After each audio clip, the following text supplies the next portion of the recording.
Hey guys, I'm here back again with another Elm Street review. This time we're doing Nightmare on Elm Street 3, The Dream Warriors, which is probably the favorite, besides the original, among the fans. That's definitely the favorite of the sequels. I know I enjoy it. I enjoy all these movies, but I definitely enjoy this one. You know, you got that great song. We are the Dream Warriors. Don't wanna dream no more. That's a great song. came along in the soundtrack. But anyways, let's get started with this review. It starts off in the opening with Patricia Arquette, whose character's name is Kristen. She's making this model of Nancy's house, the famous Elm Street house, and she's like playing loud music, and she's eating coffee grounds, and she's drinking Diet Coke to stay awake, and she's turning up the music real loud, and her mom comes in and tells her to be quiet and go to bed, you know, because she's got a man there. You know, her mom's like this preppy, kind of rich, you know, high and mighty type. She's like, go to bed, you know, I got a man here. And so she does fall asleep, and once she falls asleep, she enters the dream, and she hears the 1, 2, Freddy coming for you, and then she looks behind her bed, and she sees that there's kids jump roping and, you know, singing the song, and there's I call it the Elm Street house, which is, you know, where Nancy lived, where the first movie took place. And she goes into the house, or she goes up and talks to a little girl who's riding around on a tricycle, and she asks her some questions, you know, what's your name? The little girl's just like, ha ha ha ha, and doesn't tell her name, and then just goes back in the house, and she's like, little girl, don't go in there, and she chases after the little girl, and goes into the house, tries to find the little girl, goes down into the basement, and the little girl comes out from around the corner, and she's like, you know, she's being all creepy and stuff, and she's like, what is this place? And she's like, this is where he lives now. And then the furnace turns on, and you see a bunch of skulls and bones up in the furnace, and you hear footsteps up, you know, on the main floor, you know, above them. And she's like, and the little girl's like, Freddy's home. And then Kristen grabs the little girl and runs, and Freddy's chasing her, and you know, she's carrying the little girl, and she gets stuck in like this goo, like quicksand type goo type stuff. She's like, oh, I can't run, I'm stuck. And then Freddy's like coming up behind her, and like almost gets her, but she gets out of the goo somehow, and keeps running. And then she runs upstairs, and she sees bodies hanging everywhere, and the little girl's like, put me down, you're hurting me. And then she looks at it, and she's like, just like a skull. She's a skeleton now. And originally, I think they wanted to actually have like this emaciated little girl. Like they made it and everything, and it looked awesome. But then I guess it was too extreme or something like that, or they didn't want to use it, and they ended up just taping some hair to a skeleton and putting it in the dress or whatever, which is kind of a letdown, because it would have been cool to see, you know, what they worked on and what they made for it. And then she wakes up, or she thinks she wakes up. Kristen wakes up. She thinks she does. And she gets up, she's like, okay, and then she goes to the bathroom, and then she sees Freddy in the mirror. The sink comes alive, and the knobs or the handles on the sink grab her, and then one of them comes out and starts getting claws on it, like Freddy's, you know, blades on his glove. And Freddy appears in the mirror and starts laughing and everything, and goes and slashes her with the sink hand. The sink glove, I guess, and blood splatters squirts on the mirror, and then Kristen finally wakes up this time for real, and her mom finds her, and she's standing there holding a razor blade, and her wrist is cut, and she faints, and then we cut to Weston Hills, which is also the psychiatric hospital where the two guys stayed in Freddy vs. Jason. So that's cool that Freddy vs. Jason had a little callback to this movie, which is really cool, I think. And then we get the introduction of not Lawrence Fishburne, but Larry Fishburne, okay? Me and my friend Snuva, we always call him Larry Fishburne. From now on, he is known as Larry Fishburne. There is no Lawrence Fishburne. It is only Larry Fishburne. And then we get the introduction. We get Dr. Neil Gordon's introduction. We get Taryn's introduction, like little brief introductions. We get, more detailed ones later, but you just kind of see the kids and stuff. You see Philip, you see Jennifer, you see Kincaid, and then Kristen starts freaking out when she's getting admitted. She starts freaking out because they want to sedate her and put her to sleep, but she don't want that to happen. So she gets a scalpel somehow, and she cuts Larry Fishburne's arm, which is a big no-no. How are you going to cut Morpheus' arm? No, don't do that. And then she starts crying, and singing the 1, 2, Freddy coming for you. But she starts like halfway through the song, I think. She starts like almost at the end of the song. So so it's perfect so that Nancy Heather Langenkamp can come back and finish the nursery rhyme or the song, whatever you want to call it. She's like, never sleep again. And then the Dr. Gordon and Nancy are talking, and she drops her purse for a second or something, and it's seen that she's taking a Hypnosil, which is a dream suppressant drug that was also in Freddy vs. Jason. So that's cool. That's another cool thing that Freddy vs. Jason had a callback to this movie. So, I think that was really cool that the makers of Freddy vs. Jason actually put that much thought into it and everything. And it's more... Okay, I'll get into Freddy vs. Jason later. I don't want to talk about Freddy vs. Jason. I was going to talk about it. But, and then, Dr. Gordon gets a brief glimpse of, Sister Mary Helena, who is the nun that he keeps seeing, the mysterious nun he keeps seeing. That's the first that he sees her. And then it's the next day, and Larry Fishburne's showing Nancy around the hospital, and he's introducing her to all the kids, and then Nancy goes to Kristen's house to talk with her mom, and her mom just kind of like, I don't care, Kristen has problems, she acts out, blah blah blah, I don't care, I don't want to find out anymore, I don't want to go into it, I don't care to talk to you, blah blah blah. And then she goes up to Kristen's room, and she sees the model of the house that she used to live in, the Elm Street house, and she takes it. And then Dr. Gordon looks up Hypnosil on this like dinosaur computer. Nowadays, it's like 2014. This is like, back in the 80s. So it's like a dinosaur computer. But he looks it up and sees that it's a dream suppressant drug. And it's, it's experimental and all that stuff. And it's not really, approved by the FDA or whatever it's called. And then we get our second nightmare. And Kristen falls asleep. And the tricycle enters her room at the hospital, leaving a trail of blood behind it. And then it, melts. And then... she's back. Kristen is back in the Elm Street house, and she sees the dead rotting pig on the table, which was actually a dead rotting pig that someone had to put their hand up into and use as a puppet to scare Patricia Arquette or Kristen or whatever, and it actually smelled real bad and everything, from what I understand.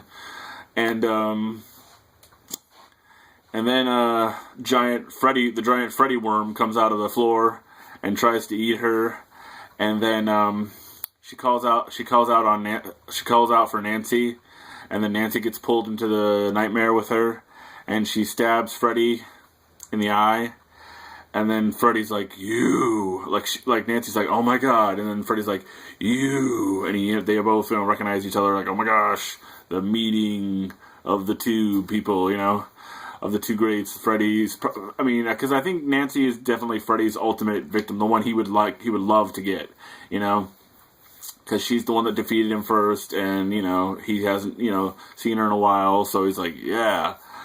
And then she, that dream's over, she saves Kristen, and Freddy's gone.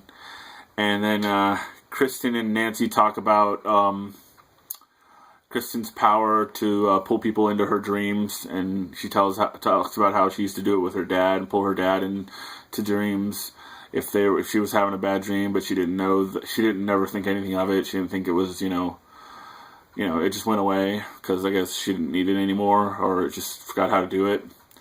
And then they have like a group therapy session, and they introduce Will, who's another one of the kids. And he's more of he's like a nerdy Dungeons and Dragons, like he looks like an early Harry Potter. And he's in a wheelchair because, I guess, I don't know what he jumped off of, the stairs or a building or something to try to get away from Freddy, or Freddy made him do it. But, and you get a better introduction of Taryn, and you find out that she's got a drug addiction, and she doesn't really want to talk. She's just like, oh, it's better to be here than in juvie. And so that's her deal. And then Jennifer, she wants to be famous. She wants to be on TV and in movies and stuff like that. And she smokes cigarettes, and she also burns herself with the cigarettes in order to stay awake. And then you got Joey, who doesn't talk. And that's his deal. He just doesn't talk because he's been through some traumatic stuff, I guess. And then the kids are all kind of complaining in the group about how no one believes them about Freddy. I mean, they don't know they don't know his name is Freddy, but they are all complaining about how the doctors and the adults don't believe them that there's actually someone in their dreams killing them. And the old nurse is like, it's just some sort of repressed sexual, thing. And then Kincaid's like, oh great, now it's my dick that's killing me. Kincaid is cool. He's like a big strong guy. He's pretty funny. He's got a lot of good lines in the movie. Him and Robert Englund probably got the best lines in the whole movie. And then Nancy and Dr. Gordon go out to dinner, and she talks about how her mom died and how she doesn't talk to her dad anymore. And she wants to put the kids on Hypnosil so they will stop dreaming, but Gordon doesn't want to because it's an experimental drug and it could be dangerous. Dream deprivation can be dangerous, he says. So they don't want to do that, or he doesn't want to do that. And then there's the third nightmare we get, and it's of Philip, and he likes to, he likes to make puppets and stuff like that. He likes puppets and marionettes. And so Freddy turns into one of them. And it's kind of cool. It's kind of like a jab at Puppet Master, I think those movies were called. I never really got into those, but it was kind of funny. It didn't really last very long. He didn't stay a small puppet for very long. He grew to he goes to big size. But I thought that was kind of possibly a funny little jab at the Puppet Master franchise. And then he cuts Joey's arms. And he cuts both of his arms and both of his legs, and then he pulls tendons out of all of them. And then now it's Freddy's the puppeteer, and Philip rather, is the puppet. And so he makes Philip walk out of the room, and Kincaid just thinks he's sleepwalking, so I guess he doesn't try to wake him up, which I don't know why. And then he walks right past the nurse's desk, and there's a nurse there, but she has her head down the whole time. I'm like, how could you not see him? Even if your eyes are down like that, you could still see. I could still see this. You could still see what's right there. What in the hell? What kind of people they got working there? But anyways, he walks out, and then Joey and Will Joey sees him out the window because Joey and Will are taking shifts of who sleeps, and whoever starts rustling or looks like they're having a bad dream, wake him up. But it was Joey, and he was looking out the window, and he sees Philip up on the tower, standing on the ledge, gonna jump. Look like he's gonna jump or he's gonna fall. And he wakes up Will, and he picks up Will and carries him over to the window because Will can't walk; he's in a wheelchair. And they yell at him, and they're like, Will, no, or I mean, Philip, no, and then Will tells Joey to go get help, even though that's kind of weird. Well, I guess he couldn't do it because he's in a wheelchair, so he couldn't really run and do it. But Joey goes and tries to... Sorry, guys. Joey goes and tries to get the nurse that didn't see Philip the first time, and she's like, Joey, what are you doing? Stop, blah, blah, blah. Like, your kids are in trouble. The kids that you're supposed to be watching over and making sure, you know, they're in good health and they're not killing each other or killing themselves or whatever. And you're just like, Joey, what's going on? Like, bitch, get up and go find out. And then he runs back into the room. All the kids get into the room at this point. They're all there. And they break the glass of the window. And they're trying to yell to Philip, like, Philip, stop, don't do it. They don't know, they think, you don't know if it's Freddy, they don't know, they know it's Freddy. But so, they're all, you know, yelling at him, and then Freddy, like, cuts the tendons that he was holding Philip by, and Philip falls to his death, and Philip is dead. And the adults think it's a suicide, but the kids know better. And then Kincaid freaks out, and so the adults put Kincaid in solitary. And then Gordon finally wants to put the kids on Hypnosil because he doesn't like how they're dying, and, you know, it's bad stuff.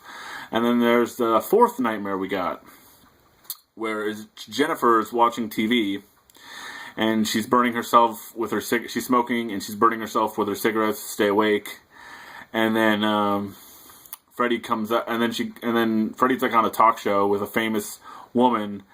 And I can't think of her name right now, but I mean, I guess I'm not really a big fan. I know who she is, and I recognize her. I'm not really a big fan of her, so I mean, it's not a person that I would know. I'm pretty good with names and famous people's names, but then it turns out to be like it's Freddy. It's like, who cares? Who gives a fuck what you think or something? And he goes, whoosh, and he goes to kill her, but you don't see it. But then that brings Jennifer close up to the TV, like wondering what's going on, and then these mechanical like arms come out of the TV and grab Jennifer. One of them has, you know, Freddy's claws, of course. And then Freddy's head, like, comes out of the top of the TV with the antennas on it. And he's like, welcome to prime time, bitch. And he like, brings her through the TV, and she's, like, hanging from the TV. And Larry Fishburne comes in and is like, oh, damn. Because he was in there checking on Jennifer earlier, telling her she needs to go to sleep because she's not allowed to be out there watching TV, but he let her do it anyways because she didn't want to fall asleep and have a nightmare, but she did anyways. And he finds her, and then Nancy finally tells Dr. Gordon about Freddy, and then they have a group the next day and have a group hypnosis, so they all fall asleep and be in the dream together, and they think it doesn't work, but then it does. And Joey follows that sexy nurse that he saw earlier. And he's like, hello, nurse. So he follows her into the room. And she tells him how she likes him, how she thinks he's really cute. And then the rest of the group finally realizes that they're in the dream. And they all kind of show off their powers. And Will says that he can walk. And he's the wizard master. And he has, like, you know, magical powers. And Kristen does some gymnastics. She does like flippy, flippy, flippy. Kincaid is like super strong. He bends a chair. And then Taryn's like all in this like punk rocker, you know, mohawk outfit. She got a mohawk. And she's like, in my dreams, I'm beautiful and bad. And she has like her knives. And that was kind of cool, I guess. And then it's back to the sexy nurse and Joey. And she gets undressed, starts getting undressed, and she's pretty much naked except for she's wearing panties still. And then she gets on top of Joey, and they start making out, and they're on a bed. And then, you know, making out, fine, everything's fine. And then all of a sudden, Joey's like, oh, what's going on? And then there's like this long tongue, and it's like stretched really, really long because she pulls back, and it's still in Joey's mouth. And then he's like, oh, I don't like it. And then like she shoots tongues out of her mouth and like ties Joey to the bed, ties his arms and his legs to the bed. And then all of a sudden Freddy appears, and then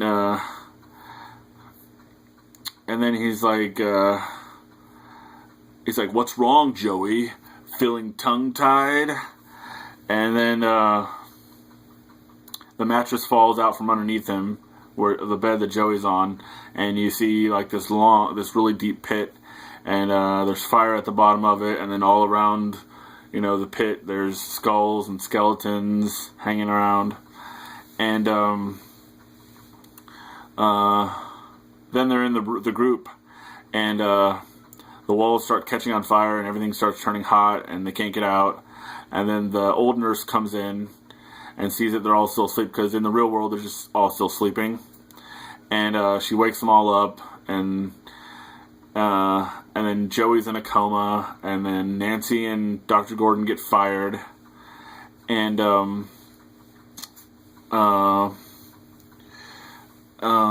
sorry. Sorry. I know there's a lot of I know. I'm sorry. But then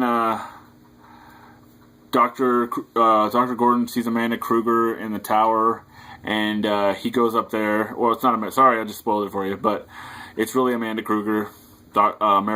Sister Mary Helena is really Amanda Kruger, and tells a story about how she was locked in there over the holidays. She worked at it used to be a mental institution for the criminally insane, and she was locked in there over the weekend, over the holidays, and the inmates kept her hidden and raped her like hundreds of times.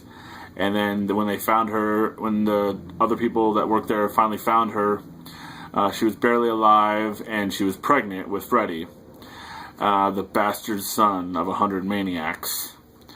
And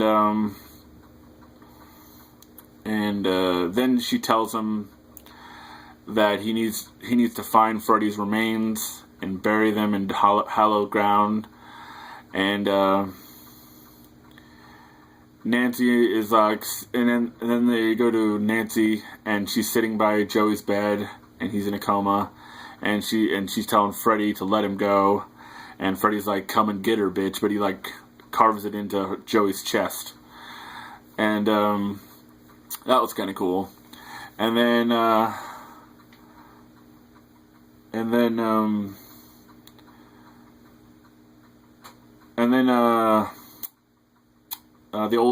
old cranky nurse puts Kristen to sleep because she's freaking out for firing Nancy, and no, they don't have Nancy anymore. They need Nancy's help, and so they go, and Nancy and Dr. Gordon go to find Nancy's dad so they can find out where Freddy's remains are buried. And Taryn calls Dr. Gordon to let him know that they put Kristen to sleep, and she needs help. So Nancy goes back to the hospital, and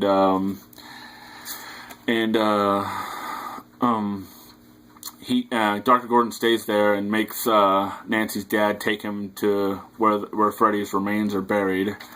And Nancy goes back to the hospital, and then Dr. Gordon and Nancy's dad stop at a church so that Dr. Gordon can go in there and get some holy water, because he's going to spray it, sprinkle it on Freddy's remains once they bury it, or while they bury it, I don't know. So Nancy and the rest of the kids have a group another group hypnosis, or they're going to have another group hypnosis to try to save Kristen and Joey. And then she's like, "You sure you're ready for this?" And Kincaid's like, "Let's kick this motherfucker's ass all over Dreamland." Is another great Kincaid line. And then they enter the dream, and they're in solitary with Kristen, and Freddy starts slashing the walls of the solitary room, and it's just all over the room. Feathers are flying all over the place, and they all get separated, and then Kristen's like in her room, like how the movie started. She's in her room, and her mom comes in like in the beginning of the movie, and she hugs her mom. She's happy. She thinks everything's just over with, I guess. But then Freddy like pulls her mom out of the door, and like cuts her head off, and he's like wearing a suit, like he's supposed to be her mom's date. That like that's who he's pretending to be, and And then Freddy tries to get her, and she leaps out the window, and she ends up in the Elm Street house, Nancy's old house. And then it goes to Taryn, and she's walking down this dirty, alleyway. And, there's graffiti on the wall with a giant heart with an arrow through it, and it says Taryn plus Freddy. And she sees a homeless person, and she thinks that it's going to be Freddy. But the homeless man just walks right by her, and then boom, Freddy's right in front of her, and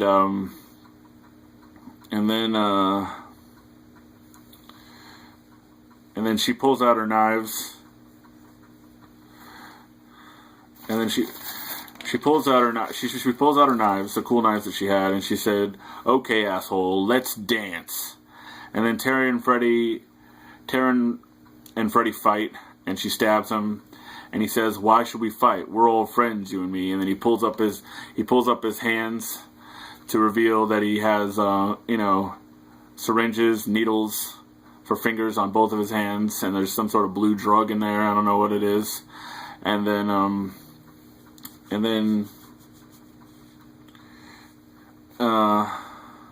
he's like, "Let's get high." And then her where she put the needles in on her arm, they're like little mouths, they're like they want the drugs, and he stabs them into her arms. He stabs both of his syringe needle fingers into both of her arms, and then she's dead.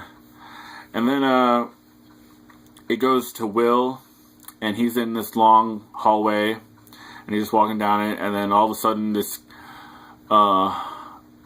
And then Freddy shows up, and he's talking to Will about how, and then first the giant crazy ass wheelchair shows up with all these spikes and stuff on it, and he's like, "Why don't you have a seat?" And he's like, "No, thanks. I'm good the way I am." And he's like, "Yeah, but when you wake up, it's back in the saddle again." And then the wheelchair comes down the hallway really fast. And it almost gets Will. I don't know if it gets him or not, because he falls down, and then I think he says "my legs" or "my leg." But then, and then Freddy's like, "It's the chair for you, boy." And then he sends the chair back towards Will, and then Will turns into like the Wizard Master, and he has like a Doctor Strange cape on, it looks like. And then he uses his magical powers to blow up the chair, and then I don't know why he does this, but he starts doing a magical spell to banish Freddy, but he runs towards him. Like, why would you run towards him? Why don't you just stay away and do your magical spell way back there? Why do you got to run towards him and do it? Like, why do you got to get close to Freddy? Because if something goes wrong, he could be right there, which he does. It doesn't work. Freddy grabs him, lifts him up into the air, and he's like, "I don't believe in fairy tales, kid," and stabs Will in the chest, and Will is dead. And then Kristen and Nancy find each other, and Kincaid breaks through the wall and joins them, and they're like looking for him. They're like, Kincaid's like, "Have you found Joey yet?" And he's like, "No," and they're like, "No," and he's like, "Well, let's get it started. Come on." And he's like, "Freddy, where are you, you burnt-faced pussy?" And he's all yelling and stuff. And he's like, "I knew he was chicken." And then boom, a door shows up, like a door that would go to the Freddy's boiler room, but it's like hanging in midair, and it opens up, and they go into the boiler room, Freddy's boiler room. But meanwhile, back at the auto salvage where Freddy's remains are buried.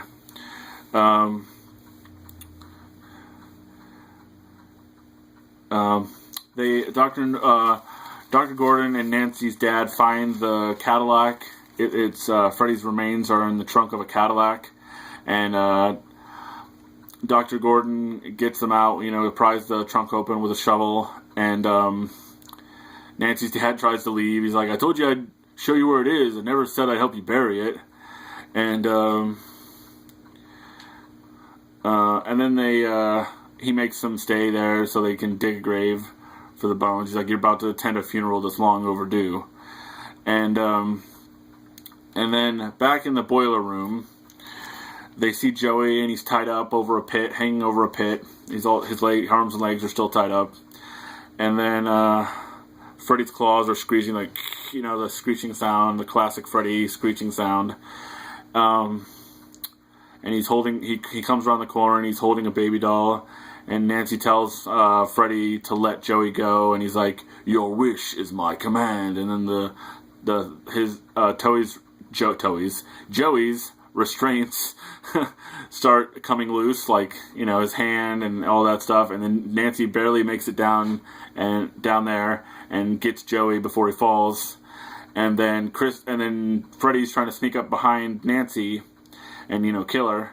But Kristen flips up in there and kicks Freddy in the face, and fights Freddy for a little bit. And Kincaid helps pick up Joey and Nancy. He pretty much picks them both up out of the hole, because Nancy's almost falling in there too from trying to, hold on to Joey. And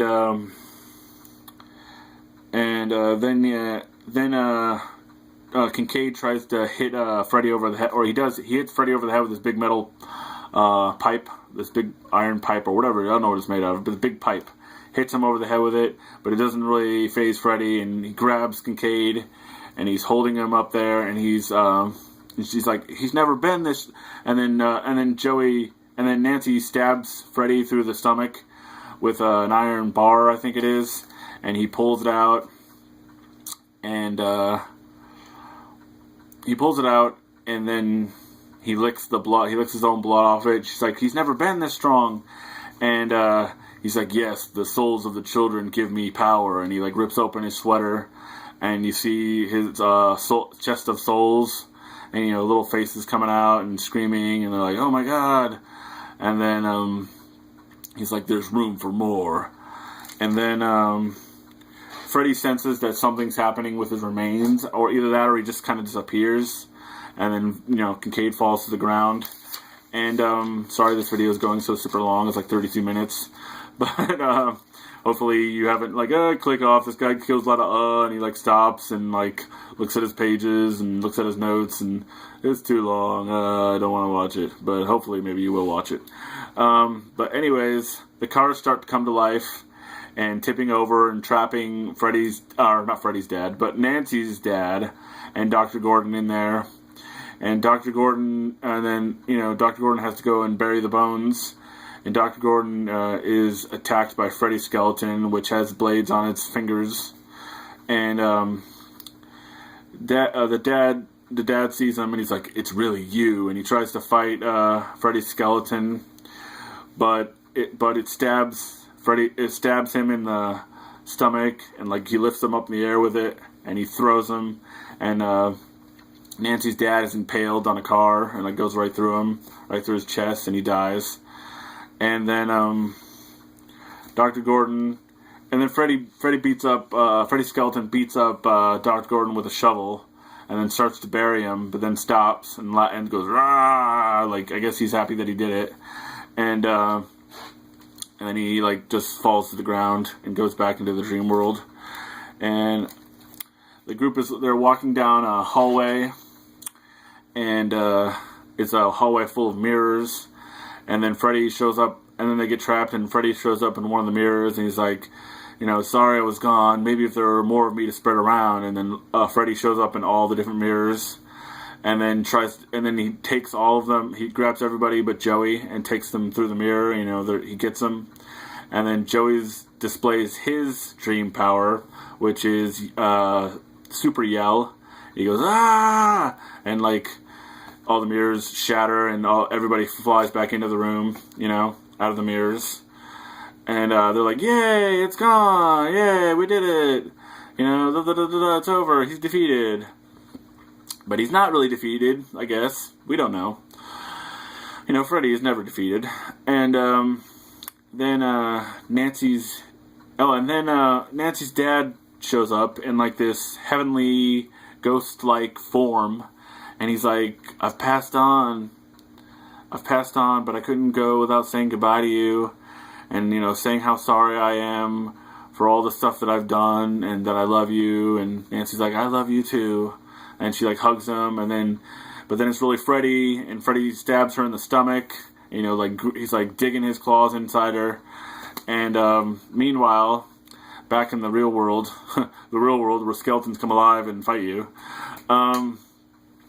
Dr. Gordon finally wakes up and climbs out of the grave and shoves Freddy's bones back into the grave, shoves him into the grave, and then he starts pouring holy water on Freddy's bones, and beams of light and stuff start coming out of Freddy in the dream world, and then he puts the crucifix on Freddy's head, because he also got a crucifix from the church, and he puts it on Freddy's head, and then a crucifix like appears in light on Freddy's head, and he like spins around and disappears in a brilliant shine of light, a brilliant beam of light, and he's gone. Freddy's defeated for now. And then Kristen's sad because Nancy is dead, and it is kind of sad because Nancy is a iconic Elm Street character, and she's probably the greatest. She is Freddy's greatest adversary, I think. And you know, it's kind of sad to see her go. And then they have Nancy's funeral. They're all at Nancy's funeral, and then Dr. Gordon sees Mary Helena, aka Amanda Kruger, one more time, and he tries to go after her, and then she disappears. But then he sees her headstone. It says Amanda Kruger, and then it says Mary Helena. It says both her names because, you know, from before she was a nun to when she was a nun. And he's like, "Oh my gosh, you were his mother." And then it goes back later that night to Dr. Gordon's house, and he has the Malaysian dream doll there that Nancy had, and he also has the model of the Elm Street house, Nancy's old house that Kristen made in the beginning of the movie. He has it there too, and then right there, a light turns on in the upper stairs in one of the windows, and I guess that means Freddy's not really dead. Like always, Freddy is never dead. But I mean, this review has gone off way too long. But I really, really love this one, as I love all the Elm Street movies. This one's probably one of my favorites, like all the rest of the fans. It's probably second after the original. But stay tuned, guys. Hopefully you did stay tuned. Hopefully you didn't click this off a long time ago. Hopefully you stayed tuned.